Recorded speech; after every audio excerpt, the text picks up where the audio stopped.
दोस्तों, एक insurance adviser एक हाउसवाइफ भी बन सकती है, एक इंश्योरेंस एडवाइजर एक बिजनेसमैन भी बन सकता है और एक सैलरीड पर्सन भी बन सकता है। हो सकता है आप भी कहीं इस कैटेगरी से बिलोंग करते होंगे। लेकिन जब आप इंश्योरेंस एजेंसी लेते हैं, आप किसी भी एलआईसी ब्रांच में विजिट करते हैं, तो वहां पर आपको डेवलपमेंट ऑफिसर बहुत ही रेस्पेक्ट देते हैं। बहुत ही अच्छे तरीके से आपको ब्रांच मैनेजर के साथ मिलवाया जाता है और आपको लंबा चौड़ा एक करियर पाथ बताया जाता है कि आप इस तरीके से प्रमोट हो सकते हैं। लेकिन क्या वास्तव में ऐसा होता है? क्या वास्तव में आप इंश्योरेंस एजेंसी जब ले लेते हैं, जो आप सोचकर आए थे इंश्योरेंस सेक्टर में कि आप इस तरीके से काम करेंगे, आप अपनी जॉब के साथ में इतना पैसा कमाएंगे, या एक हाउसवाइफ जो पूरा दिन घर पर रहती है, घर का काम करती है, उसकी भी इच्छा होती है कि वो घर पर रहकर कुछ साइड बाय साइड ऐसा काम करे जिससे वो पैसा कमा पाए, ताकि वो किसी के ऊपर डिपेंड ना रहे। ये सोचकर हर कोई इंश्योरेंस सेक्टर में आता है और वो चाहता है कि इंश्योरेंस में करियर बनाए और इंश्योरेंस में पैसा कमाए। लेकिन इतनी रेस्पेक्ट जब शुरू में इंश्योरेंस एडवाइजर को ब्रांच में मिलती है, क्या एजेंसी लेने के बाद जब एजेंसी कोड आ जाता है और इंश्योरेंस एडवाइजर जब पॉलिसी लॉगिन कराने के लिए ब्रांच में जाता है या फिर कोई सर्विस देने के लिए अपनी ब्रांच में जाता है और वहां पर एम्प्लॉय से मिलता है, तो क्या उस इंश्योरेंस एडवाइजर को उस टाइम पर भी इतनी रेस्पेक्ट दी जाती है? ज्यादातर इंश्योरेंस एडवाइजर जो इंश्योरेंस सेक्टर में आते हैं, वो प्लानिंग करके आते हैं कि हम साइड बाय साइड इंश्योरेंस में पैसा कमाएंगे। लेकिन कुछ टाइम के बाद लगभग आधे से ज्यादा इंश्योरेंस एडवाइजर इंश्योरेंस सेक्टर को छोड़ के चले जाते हैं। क्या रीजन है? क्यों वो छोड़कर जा रहे हैं इंश्योरेंस सेक्टर को? कहीं ना कहीं इसके पीछे एक सबसे बड़ा रीजन है कि हम जब कस्टमर से मिलते हैं तो कस्टमर की प्रॉब्लम को नहीं समझते हैं। ये सबसे बड़ी प्रॉब्लम क्या है? क्योंकि आप उस काम को तब छोड़ेंगे जब आपको वहां पर कोई रेस्पॉन्स नहीं आएगा, जब आपको उस बिजनेस में कोई प्रॉफिट नहीं होगा, तो आपके मन में एक ही ख्याल आएगा कि काश मैं इस काम को ज्वाइन न करता, मैं इस काम को छोड़कर कोई दूसरा काम कर लेता हूं। और आप किसी दूसरे के कहने पर इस काम को छोड़ देते हैं और कोई दूसरा काम स्टार्ट कर देते हैं। होता है कि नहीं होता? ऐसा होता है। लेकिन आपने कभी जानने की कोशिश की है कि इसके पीछे क्या रीजन है? क्या रीजन है कि आप जिस भी व्यक्ति के पास जाते हैं बीमा बेचने के लिए, जिस भी व्यक्ति के पास आप पॉलिसी बताने के लिए जाते हैं, उसको आप पॉलिसी बेच ही नहीं पाते हैं। आपने देखा है, जब हमें कोई बीमारी होती है, पेट में दर्द है, और हम क्या करते हैं? पेट में दर्द है, पूरा दिन घर में तो नहीं लेटे रहेंगे, हम क्या करेंगे? डॉक्टर के पास जाएंगे। हम डॉक्टर के पास जाते हैं और डॉक्टर के पास चाहे कितनी भी लंबी भीड़ है, 100 पेशेंट्स की वहां पे वेटिंग लिस्ट है, लेकिन हम फिर भी उसी डॉक्टर के पास जाना पसंद करेंगे जो वेल क्वालिफाइड डॉक्टर है, जिसको एक्सपीरियंस है, जिसके पास काबिलियत है। उस डॉक्टर के पास जाना पसंद करेंगे, चाहे उसकी फीस 1000 रुपए हो या 2000 रुपए हो। ऐसा होता है कि नहीं होता है? होता है। हम हमेशा एक अच्छे डॉक्टर को चुनते हैं जो वेल क्वालिफाइड है, जिसने अच्छी जगह से एजुकेशन की हुई हो, जो एमबीबीएस एमडी डॉक्टर हो। उस डॉक्टर के पास जाना पसंद करते हैं, चाहे उसकी फीस कितनी भी हो, चाहे उसके पास कितनी भी भीड़ हो। क्यों? क्योंकि हम चाहते हैं कि हमारी जो प्रॉब्लम है, वो प्रॉब्लम जल्दी से जल्दी कौन ठीक कर सकता है? ये डॉक्टर ठीक कर सकता है। यानी कि हमारा विश्वास उस डॉक्टर के ऊपर है। लेकिन जब हम इंश्योरेंस पॉलिसी बेचने के लिए जाते हैं, हम ये भूल जाते हैं कि जिस तरीके से डॉक्टर के पास जब हम जाते हैं, डॉक्टर के केबिन में एंट्री करते हैं, डॉक्टर क्या करता है? हमें बिठाता है आराम से कि बैठिए। डॉक्टर हमारी नब्ज पकड़ता है और देखता है कि क्या प्रॉब्लम हो सकती है। हमारा ब्लड प्रेशर चेक करता है, हमारा फीवर चेक करता है, हमसे प्रॉब्लम पूछता है कि बताइए क्या प्रॉब्लम है। हम उसको बताते हैं कि हमें ये प्रॉब्लम है। फिर डॉक्टर उसका ट्रीटमेंट लिखता है कि आपको इतने दिन तक मेडिसिन लेनी होगी, राइट? क्योंकि डॉक्टर ने हमारी प्रॉब्लम को समझा, तब जाके डॉक्टर ने हमें मेडिसिन लिखी, और वो मेडिसिन हम खाएंगे, उसके बाद हमें उससे आराम लगना स्टार्ट हो जाएगा। लेकिन जब हम किसी व्यक्ति के पास जाते हैं, भले ही आपको उसने कॉल किया है, उस व्यक्ति ने आपको इंटरनेट से ढूंढा, उसको अपने बच्चे के लिए इंश्योरेंस पॉलिसी चाहिए, और उसने इंटरनेट पे सर्च किया best insurance agent near me. ये उसने सर्च किया, सर्च करते ही उसको आपका कॉन्टैक्ट नंबर दिखाई दिया। आपको उसने कॉल किया और आपको बोला कि आप आज 8 बजे मेरे पास आ जाइए।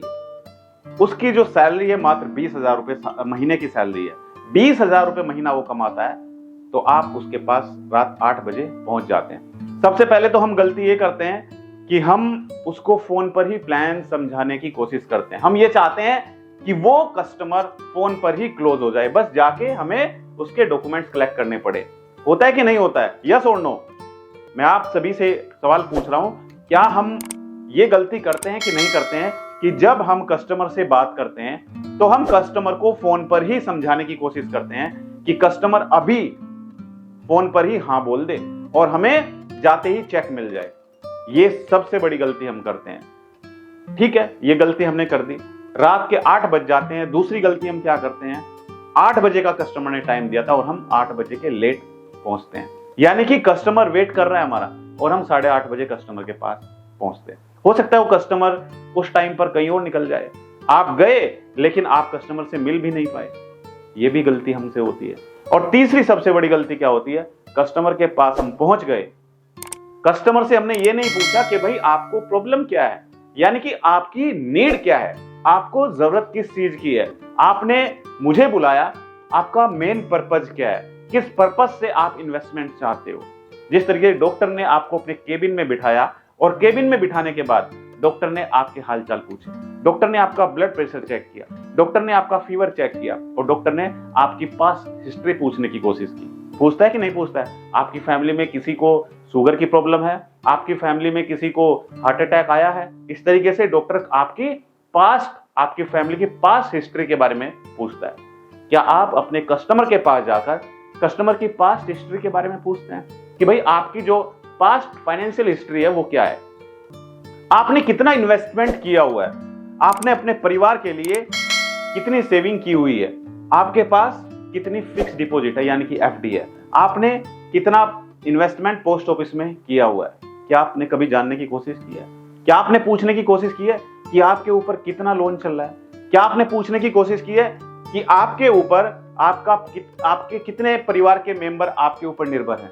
यानी कि आपकी इनकम से आपका परिवार चल रहा है, लेकिन आप उससे नहीं पूछते हैं। क्यों नहीं पूछते हैं? आज से आप एक नियम बना ले, जितने भी इंश्योरेंस एडवाइजर मेरी ये वीडियो देख रहे हैं, वीडियो थोड़ी लंबी हो सकती है तो वीडियो को स्किप नहीं करना है आपको, क्योंकि आज ये वीडियो कहीं ना कहीं आपकी लाइफ में बहुत बड़ा बदलाव ला सकती है। आज से आपको नियम बनाना है कि जब किसी को कोई प्रॉब्लम होती है, कोई बीमार होता है, तो वो अच्छे हॉस्पिटल में जाना पसंद करता है, अच्छे डॉक्टर से ट्रीटमेंट लेना पसंद करता है। चाहे हॉस्पिटल दूर हो, चाहे डॉक्टर की फीस ज्यादा हो, चाहे वहां पर भीड़ हो, वो ये नहीं देखता है। वो चाहता है कि मेरी बीमारी बस ठीक हो जाए किसी तरीके से। इसी तरीके से कस्टमर कभी ये नहीं देखेगा कि आपका जो फाइनेंशियल एडवाइजर है वो दूर से आया है। कस्टमर हमेशा ये देखता है कि आपका फाइनेंशियल एडवाइजर आपको कितने अच्छे तरीके से कॉन्फिडेंटली आपसे बात कर पा रहा है, आपका फाइनेंशियल एडवाइजर कितने अच्छे तरीके से आपको पॉलिसी एक्सप्लेन कर पा रहा है, आपका फाइनेंशियल एडवाइजर कितने अच्छे तरीके से आपको फाइनेंशियल प्लानिंग करके बता रहा है कि आज आपकी इन्वेस्टमेंट इतनी है, कल अगर आप नहीं रहे तो आपके परिवार को इतने पैसे की जरूरत होगी, ताकि आपका परिवार इसी जीविका में चल सके जिस जीविका में आज चल रहा है। यानी कि आप उसके पूरे परिवार की फाइनेंशियल प्लानिंग करेंगे। आप उसके घर में पूछेंगे कि कितने बच्चे हैं, आप उससे पूछेंगे कि आपकी फैमिली में कितने मेंबर आपके ऊपर डिपेंड है, ताकि आप पूरा ब्यौरा निकालकर उसको पॉलिसी सजेस्ट कर पाएं। और हमारा मेन फोकस कहीं ना कहीं पॉलिसी बेचने पर नहीं होना चाहिए। जो हम सबसे बड़ी गलती करते हैं वो करते हैं कि हम चाहते हैं कि आज ही बस अभी हमारी पॉलिसी बिक जाए। ये कभी मत सोचना। आप सिर्फ कस्टमर को उसकी प्रॉब्लम का सॉल्यूशन देना है। कस्टमर को आपको क्या बताना है, उसकी जो रिक्वायरमेंट है उसकी रिक्वायरमेंट फुलफिल करनी है। आज नहीं तो कल अगर आप कस्टमर को उस टाइम पर सेटिस्फाई करके आ गए तो डेफिनेटली कस्टमर आपसे ही पॉलिसी लेगा। जिस तरीके से एक डॉक्टर मरीज को देखता है, पेशेंट को देखता है और उसकी बीमारी को पता लगाकर उसका ट्रीटमेंट देता है, इसी तरीके से एक फाइनेंशियल एडवाइजर भी कस्टमर के पास बैठकर आराम से उसके साथ कंसल्टेशन करेगा, उसकी प्रॉब्लम को समझेगा, उसकी पास्ट हिस्ट्री को जानेगा और उसके बाद उसको समाधान देगा कि सर आपके लिए बेस्ट ट्रीटमेंट ये है, आपके लिए बेस्ट इंश्योरेंस पॉलिसी ये रहेगी। तो मैं समझता हूं आप सभी इंश्योरेंस एडवाइजर जो मेरे YouTube चैनल से पहली बार जुड़े हैं, चैनल को सब्सक्राइब करना बिल्कुल मत भूलिएगा और साइड में जो बेल आइकन है उस पर जाकर नोटिफिकेशन को ऑल पर सेट कीजिएगा। और अगर आप हमारी वीडियो हमारे फेसबुक पेज पर देख रहे हैं, हमारे फेसबुक पेज को लाइक कीजिए, फॉलो कीजिए और शेयर जरूर कीजिएगा। और खासकर मैं सभी इंश्योरेंस एडवाइजर से कहना चाहता हूं जिन्होंने अभी हाल फिलहाल में इंश्योरेंस एजेंसी ली है, अपने आप को इंश्योरेंस एजेंट बनाकर ना रखें। अपने दिमाग से निकाल दें कि आप इंश्योरेंस एजेंट हैं। अब से आपका नाम होगा फाइनेंशियल कंसल्टेंट, अब से आपका नाम होगा फाइनेंशियल प्लानर। आप कोई एजेंट नहीं है, आप फाइनेंशियल प्लानर हैं। यानी कि आप किसी परिवार की फाइनेंशियल प्लानिंग करने जा रहे हैं, आप उसको उसके रिक्वायरमेंट के अकॉर्डिंग उसको बेस्ट प्रोडक्ट समझाने जा रहे हैं। उसकी रिक्वायरमेंट अगर टर्म इंश्योरेंस की है तो आप उसको टर्म इंश्योरेंस देंगे, उसकी रिक्वायरमेंट अगर सिंगल प्रीमियम पॉलिसी की है तो आप उसको सिंगल प्रीमियम पॉलिसी देंगे, आपकी रिक्वायरमेंट अगर मेडिक्लेम की है तो आप उसको मेडिक्लेम पॉलिसी देंगे। यानी कि जो भी कस्टमर की प्रॉब्लम है उस प्रॉब्लम का समाधान आपको कस्टमर को देना है। तो अगर आपको मेरा वीडियो अच्छा लगा तो वीडियो को लाइक और शेयर जरूर कीजिएगा, और खासकर सभी इंश्योरेंस एडवाइजर जिनके सामने प्रॉब्लम आती है वो कस्टमर नहीं ढूंढ पाते हैं, अब आपकी ये टेंशन भी दूर होने वाली है, क्योंकि मैंने लॉन्च किया है आप सभी दर्शकों के लिए डिजिटल मार्केटिंग कोर्स। ये digital marketing course insurance agent के लिए है। इंश्योरेंस एजेंट अब घर बैठे बैठे अपने मोबाइल से, लैपटॉप से, कंप्यूटर से कस्टमर ढूंढ सकता है अपने शहर में। यानी कि उन कस्टमर्स के पास पहुंच सकते हैं आप जो इंश्योरेंस पॉलिसी ढूंढ रहे हैं। अब ये ज्वाइन कैसे करना होगा, बहुत ही सिंपल तरीका है। इसके लिए आपको जाना होगा गूगल प्ले स्टोर पर। गूगल प्ले स्टोर पर जाइए और गूगल प्ले स्टोर पर जाकर आपको सर्च करना है अमित त्यागी। अमित त्यागी आप सर्च करेंगे तो आपके सामने हमारी एप्लीकेशन होगी। उस एप्लीकेशन को आपको डाउनलोड करना है, इंस्टॉल करना है। उसके बाद आपके सामने हमारा डिजिटल मार्केटिंग कोर्स होगा। इस डिजिटल मार्केटिंग कोर्स को आप ज्वाइन कीजिए और सीखिए कि कैसे आप गूगल, यूट्यूब और फेसबुक पर अपने आप को एक ब्रांड बना सकते हैं, किस तरीके से आप गूगल, यूट्यूब और फेसबुक के द्वारा कस्टमर ढूंढ सकते हैं, और कैसे आप अपनी वेबसाइट बना सकते हैं। तो मैं चाहता हूं आप इस साल जरूर सपने पूरे करें अपने, और आप MDRT, COT, TOT और गैलेक्सी कॉर्पोरेट क्लब मेंबर जरूर बने। कितने मेंबर आप में से गैलेक्सी क्लब मेंबर बनना चाहते हैं मुझे कमेंट करके जरूर बताइए। मेरी शुभकामनाएं आप सभी के साथ हैं। Thank you so much, all the best.